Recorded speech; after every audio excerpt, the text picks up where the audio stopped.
남은 사순절 기간 우리를 위해 죽으시고 고난 당하신 우리 주님을 더 깊이 묵상하시는 분들마다 하나님께서 베푸시는 풍성한 은혜가 가득하기를 축복합니다. 오늘 새가족 환영회가 있는 날이고, 또 오늘 제가 설교 맡은 이로서 오늘 우리 교회 새가족이 되신 분들께 어떤 선물을 드릴 수 있을까 생각을 하다가 저만 드릴 수 있는 게 있습니다. 설교 시간을 최대한 짧게 해드리고자 합니다. 예수님께서 제자들과 함께 배를 타고 갈릴리 호수 바다를 건너고 계셨습니다. 그러던 중에 갑작스러운 풍랑이 있어서 배가 물결에 요동하게 되었고, 제자들은 큰 어려움에 처하게 되었습니다. 본문 25절에 보시면 제자들이 주무시는 예수님을 깨우면서 우리가 죽겠나이다 라고 이야기하는 것을 볼 수 있는데, 이것은 당시의 상황이 그만큼 급박하게 돌아갔구나 하는 것을 알게 해주는 대목입니다. 이 베드로, 야고보, 요한 비롯해서 몇몇 제자들이 갈릴리의 베테랑 어부들이었음에도 불구하고 그들의 노력으로도 어찌할 수 없는 다급하고 어려운 상황이었던 것 같습니다.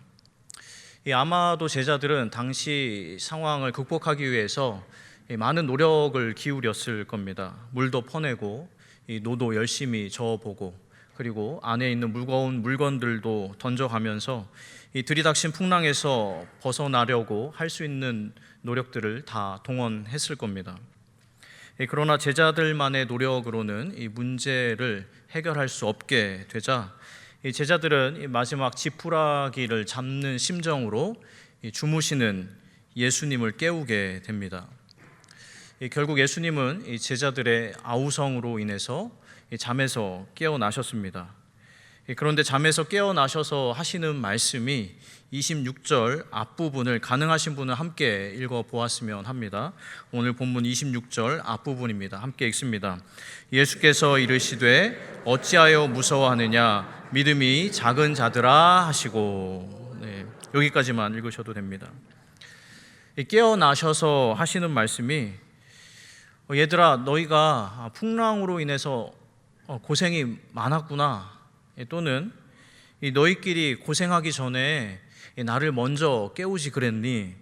너희 힘으로 하기보다 처음부터 나를 깨웠으면 좋았을 텐데, 이런 말씀을 하신 것이 아니라 어찌하여 무서워하느냐, 믿음이 작은 자들아 라고 말씀하셨습니다. 다시 말해서 풍랑 때문에 두려움에 사로잡힌 제자들을 책망하시고 그들의 믿음 없음을, 이 작은 믿음을 책망하신 겁니다.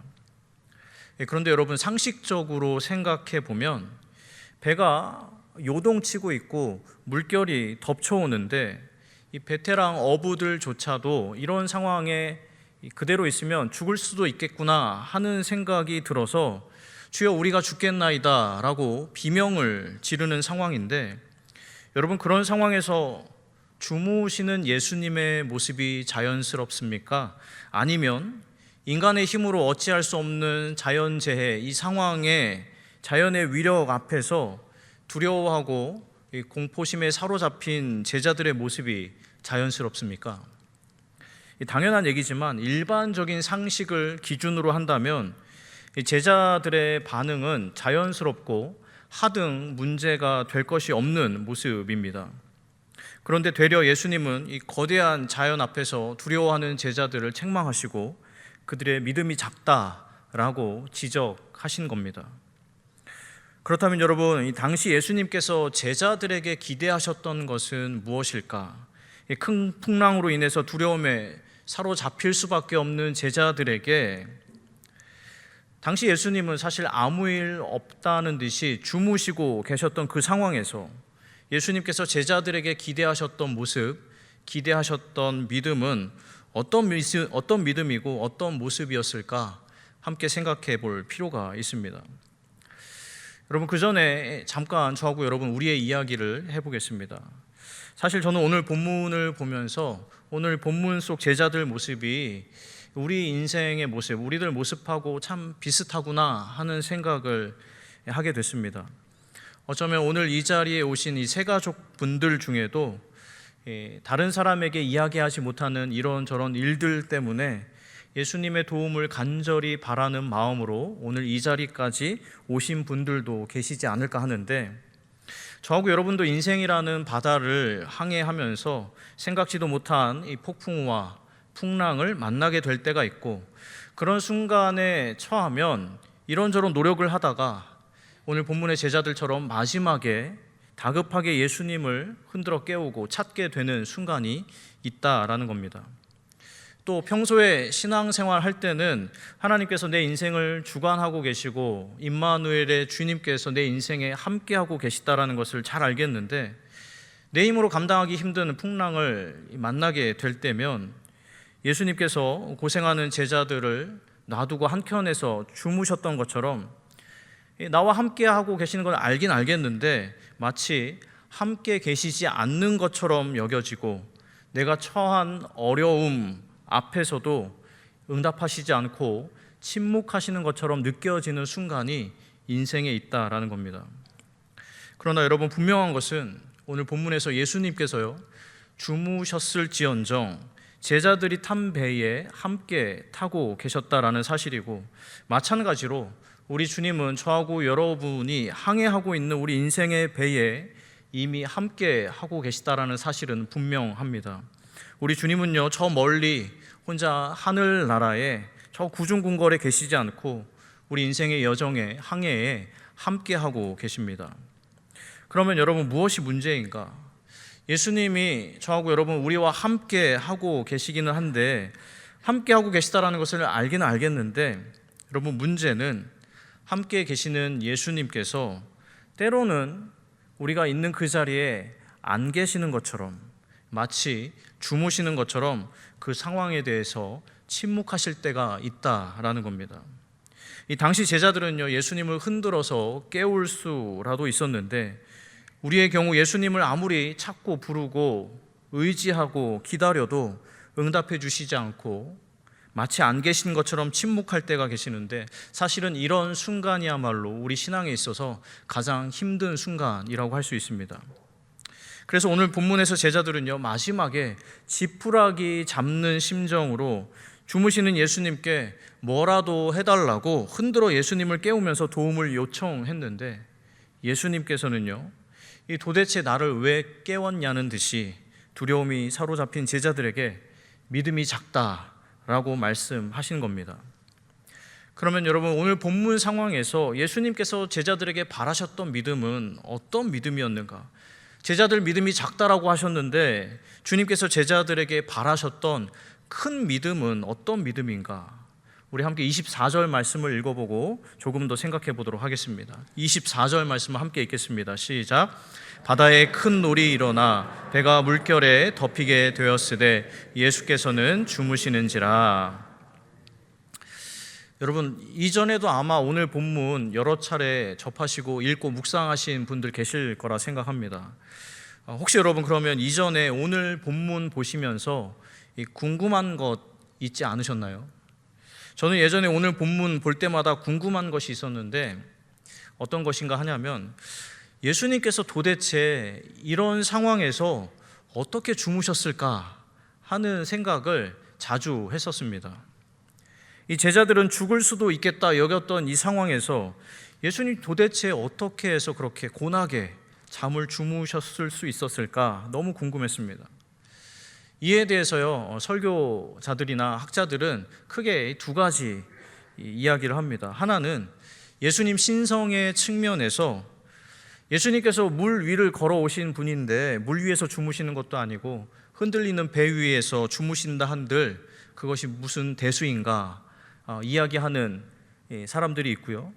또 다른 하나는 예수님 인성의 측면에서 예수님께서 이른 새벽부터 늦은 오후 저녁까지 사람들 만나시고 하루 종일 사역하시고 제대로 식사도 못 하시고 편하게 잠도 못 주무셨는데 얼마나 피곤하셨으면 이런 상황에서도 이렇게 골아 떨어지셨을까 이야기하는 사람들이 있습니다. 물론 양쪽 다 그럴듯한 답변이고 일리 있는 이야기이기는 하지만 사실 어느 한쪽만 선택하기에는 무언가 모자라게 느껴지는 것이 사실입니다.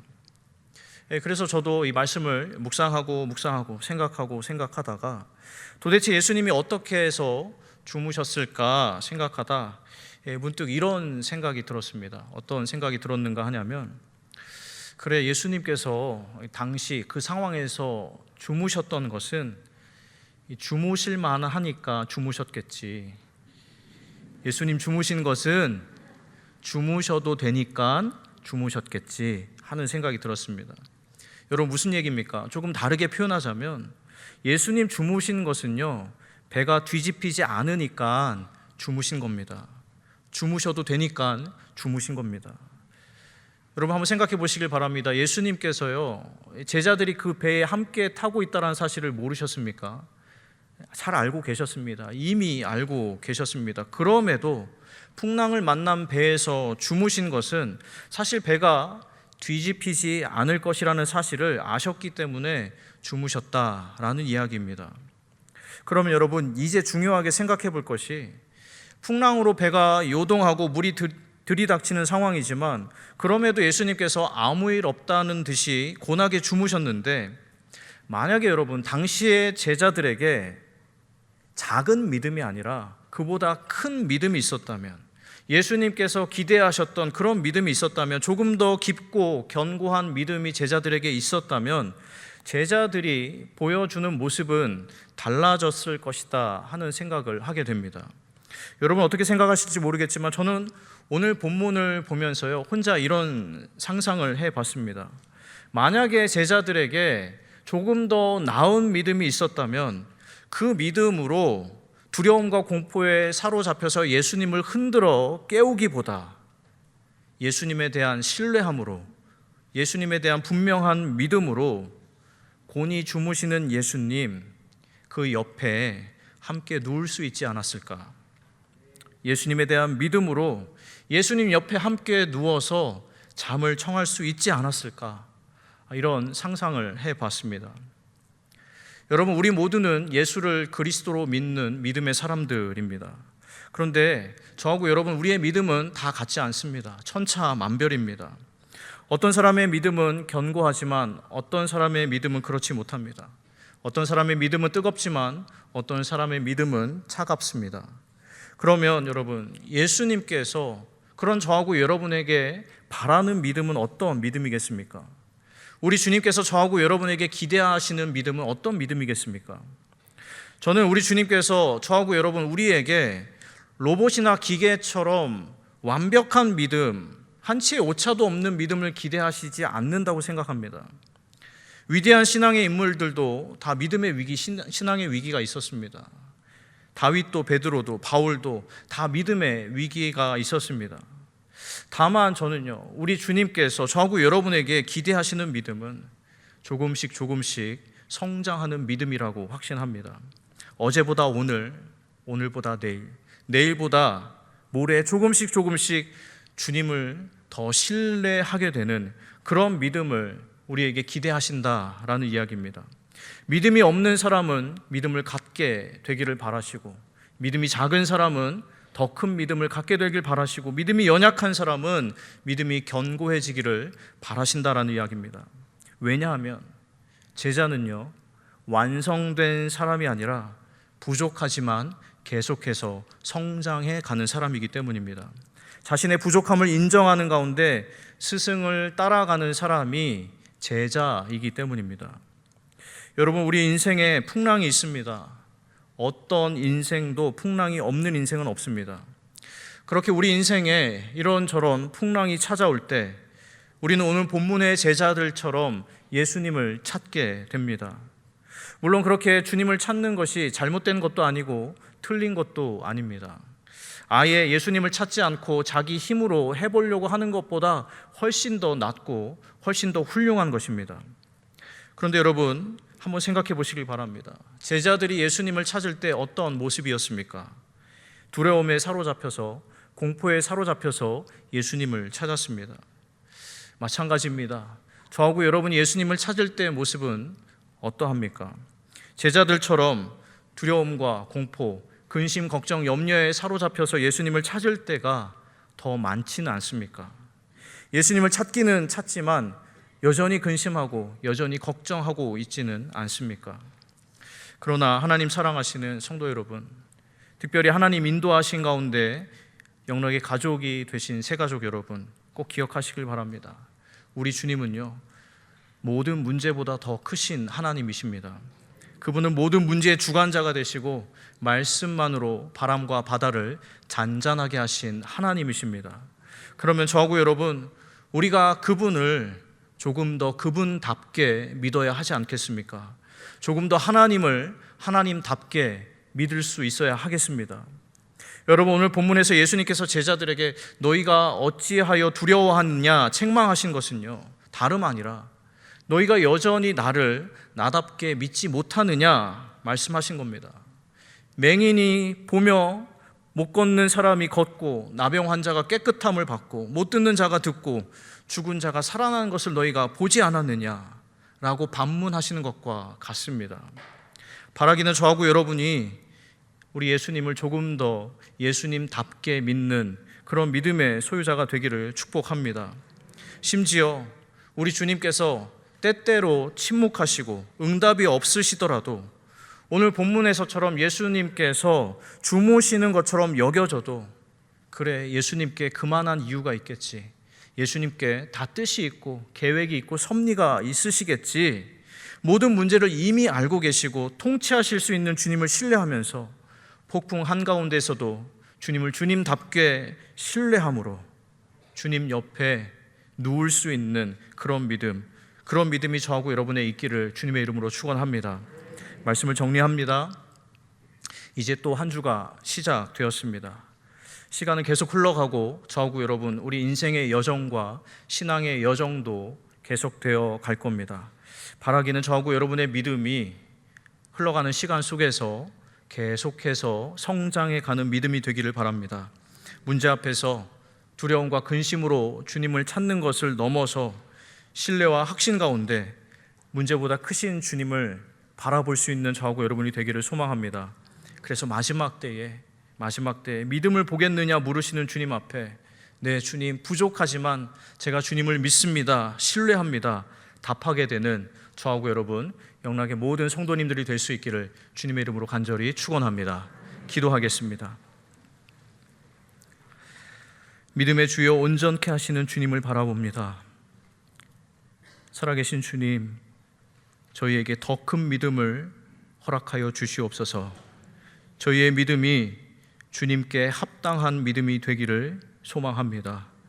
주님께서 바라시는 대로 뒤로 물러남이 없는, 느리고 더딜지라도 계속해서 앞으로 나아가는 믿음이 되게 하여 주시옵소서. 예수님의 이름으로 기도드립니다. 아멘.